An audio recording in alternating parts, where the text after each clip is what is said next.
This is no comparison. I mean, who do you want dealing with some of the toughest people and other world leaders who are pretty tough themselves? Hey guys, I'm off the grid for August, but Elon Musk is still fighting the good fight as usual. Since I am interviewing Donald Trump, Cool. you want to stop by? Yeah, sure. I'll stop in. There was tragically an assassination attempt on Donald Trump. After this, you tweeted that you endorse him. What's your philosophy behind that endorsement? What do you hope Donald Trump does for the future of this country and for the future of humanity? People tend to take, like, say, an endorsement as, well, I agree with everything that person has ever done their entire life 100% wholeheartedly. And that's not going to be true of anyone. But we have to pick, we've got two choices really for who's president. And it's not just who's president, but the entire administrative structure changes over. And I thought Trump displayed courage under fire, objectively. He's just got shot. He's got blood streaming down his face, and he's like fist pumping, saying "fight." Like that's impressive. Like you can't feign bravery in a situation like that. Like most people would be ducking. There would not be, because it could be a second shooter. You don't know.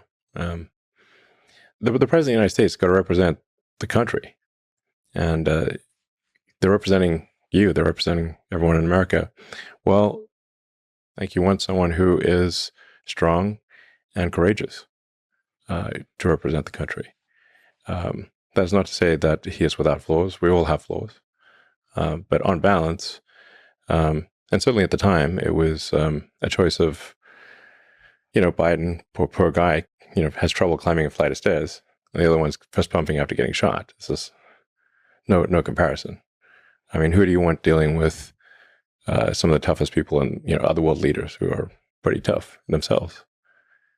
And I'll tell you, like, what are the things that I think are important? I think we want a secure border. We don't have a secure border. We want safe and clean cities. I think we want to reduce the amount of spending that we're, at least slow down the spending. Because we're currently spending at a rate that is bankrupting the country. The interest payments on U.S. debt this year exceeded the entire Defense Department spending. If this continues, all of the federal government taxes will simply be paying the interest.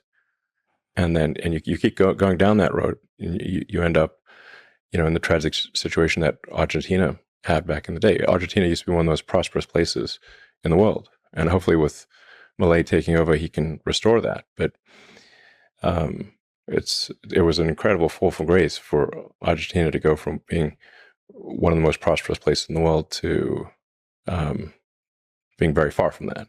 So I think we should not take American prosperity for granted.